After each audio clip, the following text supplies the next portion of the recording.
अभी तक हमने पढ़ा कि पदार्थ की प्रकृति क्या हो सकती है, या तो अम्ल हो सकती है, या क्षारक हो सकती है, या लवण हो सकती है। हम कैसे पता करेंगे कि दिया गया पदार्थ अम्लीय है, क्षारीय है या लवणीय है?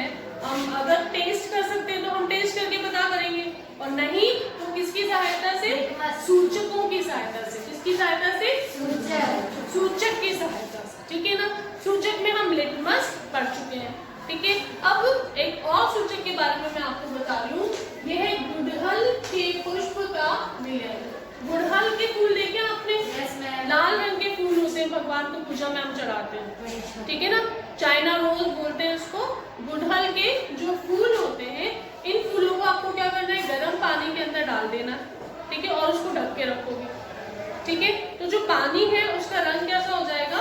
थोड़ा सा उसमें जो भी इसका जो एक्सट्रैक्ट है वो पानी के अंदर आ जाएगा। ये पानी क्या बन गया? हमारा सूचक बन गया। क्या बन गया? सूचक, ठीक है। अब इस पानी को दो भागों में आप बांट, कितने भागों में? दो भागों में, ठीक है। अगर आप इस पानी के अंदर अम्ल जैसे कि नींबू का रस अगर आप मिला देते हो तो ये पानी कैसा हो जाएगा? गहरा। कैसा हो जाएगा? गहरा, ठीक है। लेकिन अगर इस पानी के अंदर आपने थोड़ा सा कपड़े धोने वाला जो पाउडर है वो डाल दिया, ठीक है, तो इसका जो कलर है वो कैसा हो जाएगा? हरा, ठीक है।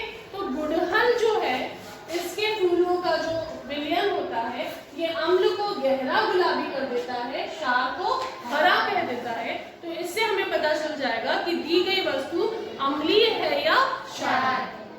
समझ आई? अब ये दो थे कौन से? प्राकृतिक सूचक, जो प्रकृति में होते हैं। फूलों को किसने बनाया नहीं है, प्रकृति में होते हैं, है ना। लेकिन कुछ सूचक ऐसे भी होते हैं जिनको हमने बनाया है, और उन्हीं सूचकों में से एक है फिनोक्टिलीन। क्या है? फिनोक्टिलीन, ठीक है। फिनोक्टिलीन के अंदर NaOH या सोडियम हाइड्रोक्साइड, नाम ध्यान से सुनेंगे, सोडियम हाइड्रोक्साइड, या ये क्या है? क्षार। जब फिनोक्टिलीन के अंदर सोडियम हाइड्रोक्साइड मिला दिया जाता है तो इसका रंग कैसा होगा? हल्का गुलाबी, ठीक है। और फिनोक्टिलीन के अंदर अगर अम्ल, कोई अम्ल मिलाया जाए, हाइड्रोक्लोरिक, ये कौन सा अम्ल लिखा है मैंने? हाइड्रोक्लोरिक अम्ल। कौन सा अम्ल? हाइड्रोक्लोरिक अम्ल, है ना। वो मिला दिया जाए तो इसका रंग वापस कैसा हो जाएगा? गुलाबी से रंगहीन हो जाएगा। समझ आई? ठीक है। ये तीनों आपको प्रयोगशाला में मिलेंगे, फिनोक्टिलीन, सोडियम हाइड्रोक्साइड और हाइड्रोक्लोरिक एसिड, ये सब आपको प्रयोगशाला के अंदर मिलेंगे, ठीक है। तो सूचक क्या हो गए, ये समझ आ गया आपको अच्छे से, कि वो पदार्थ जो ये बताते हैं कि दी गई वस्तु की जो प्रकृति है वो कैसी है, अम्लीय है, क्षारीय है या लवण। समझ आई? ठीक है। अब अम्लीय और क्षारीय और लवण की जो प्रकृति, इसको समझने के बाद में हमारे दैनिक जीवन में कुछ समस्याएं जो आती हैं, कुछ प्रॉब्लम्स आती हैं, उनका सलूशन हम कर सकते हैं। कैसे? हमने पहला पार्ट जो पढ़ा था मनुष्य में पाचन, दूसरा पार्ट मानव में पाचन, तो उसके अंदर हमने ये पढ़ा था कि जब भोजन जो है आमाशय में जाता है तो आमाशय के अंदर एक एसिड रिलीज होता है। कौन सा एसिड था वो? Hydrochloric acid. हमारे आमाशय में, जिसको आप पेट बोलते हो, हमारे पेट में एक एसिड रिलीज होता है जिसको हम बोलते हैं कौन सा एसिड? Hydrochloric acid. जब हम बहुत ज्यादा खा लेते हैं तो एसिड भी बहुत ज्यादा हो जाता है ना, तो हमें बहुत खट्टी डकार आने लग जाती है और एसिडिटी, जिसको आप बोलते हो, पेट दर्द होने लग जाता है। तो एसिड के प्रभाव को कम करने के लिए हमें क्या करना चाहिए बताओ? एसिड के प्रभाव को खत्म कौन करेगा? बेस, क्षार। कौन खत्म करेगा? अम्ल के स्वभाव को, अम्ल के नेचर को, अम्ल के प्रभाव को कौन खत्म करता है?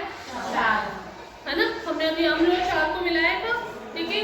तो जब हमें क्या हो रहा है? अपाचन हो रहा है, भोजन ढंग से पच नहीं रहा है ना, तो मतलब कुछ एसिड ज्यादा बन रहे हैं हमारे पेट में, हमारे आमाशय में।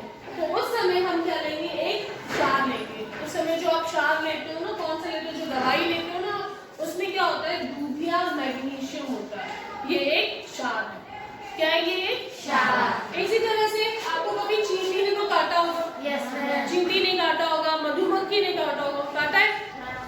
लगता है, आपको बहुत जलता है अपने हाथ में, है ना? ऐसा जलता क्यों है? क्योंकि एसिड जलता है।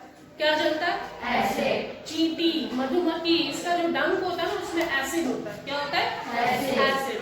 ठीक है, और एसिड की वापस वही बात, एसिड के प्रभाव को खत्म करने के लिए, अम्ल के प्रभाव को खत्म करने के लिए हमको क्या डालना चाहिए उसमें? क्या डालना चाहिए? ठीक है, आप उसमें क्या लगा सकते हो? चींटी काटते हो तो क्या लगा? सोडा लगा सकते हैं। Very good. आप उसमें चूना लगा सकते हो, चूना आता है ना खाने वाला चूना, वो लगा सकते हो। कुछ नहीं तो आपका टूथपेस्ट तो सबके घरों में होता है, टूथपेस्ट लगा सकते हो। आई बात समझ में, है ना? क्यों ऐसा? क्यों? देखो, क्योंकि जब भी कोई चींटी काट रही है या मधुमक्खी काट रही है तो उसके डंक में क्या होता है? क्या होता है? एसिड या अम्ल, है ना? और अम्ल के प्रभाव को कौन खत्म करता है? क्षार। आई बात समझ में? ठीक है, उसी तरह से मृदा उपचार। मृदा क्या होती है? मिट्टी। अपन क्या करते हैं जब फसल उगाते हैं या कोई भी पौधा उगा रहे हैं तो जमीन में, मिट्टी में हम बहुत सारी खाद डालते हैं, रासायनिक खाद डालते हैं ना? तो ये सब खाद और ये रसायन, ये सब क्या करते हैं? मिट्टी को अम्लीय कर देते हैं। क्या करते हैं? अम्लीय। मिट्टी को अम्लीय कर देते हैं, है ना? और या तो कभी मिट्टी बहुत ज्यादा अम्लीय हो जाती है या बहुत ज्यादा क्षारीय हो जाती है ना? तो बहुत ज्यादा अम्लीय, बहुत ज्यादा क्षारीय में भी पौधे अच्छे से नहीं उगते हैं। ठीक है, तो अम्ल के प्रभाव को यहाँ खत्म करने के लिए हम उसके अंदर क्या डालेंगे? चूना डालेंगे, क्योंकि चूना क्या होता है? क्षार। और अगर मिट्टी क्षारीय हो गई तो हम क्या डालेंगे? कोई अम्लीय पदार्थ डाल सकते हैं यहाँ पे, है ना? तो यहाँ पे देखो दो मिला दे रखी है मैंने। अम्लीय अगर मिट्टी हो गई है तो मैंने इसमें मिला दिया चूना। और अगर मिट्टी कैसे हो गई? क्षारीय हो गई तो मैंने इसमें मिलाया कंपोस्ट। ठीक है, क्या मिलाइए? कंपोस्ट। ये मिट्टी को उदासीन कर देती है, ना अम्लीय रहती है ना क्षारीय रहती है, उसे पौधे अच्छे से उगते हैं। आई बात समझ में? और लास्ट हो गया हमारा कारखानों का जो अपशिष्ट निकलता है, फैक्ट्रियों से जो अपशिष्ट निकलता है उसमें मेनली क्या होते हैं? एसिड होते हैं, अम्ल होते हैं। क्या होते हैं? एसिड होते हैं, अम्ल होते हैं। अब कारखानों का जो भी कचरा है वो पानी में मिलता है। आप थोड़ा सा पाली साइड में जाओ, आप देखोगे बहुत सारी फैक्ट्रियां, बहुत सारे कारखाने, तो उनका जो डालने से पहले क्या कर देना होगा? अम्ल के प्रभाव को खत्म करने के लिए क्षार मिलाओगे उसके अंदर। आई बात समझ में? ठीक है, फिर उसके बाद में आपको उसको जहाँ पे भी उसको फेंकना है वहाँ आप फेंक लीजिए। ठीक है ना? तो आई होप ये चैप्टर आपको समझ में आया होगा। ठीक है, और इससे रिलेटेड क्वेश्चन आंसर हम करेंगे।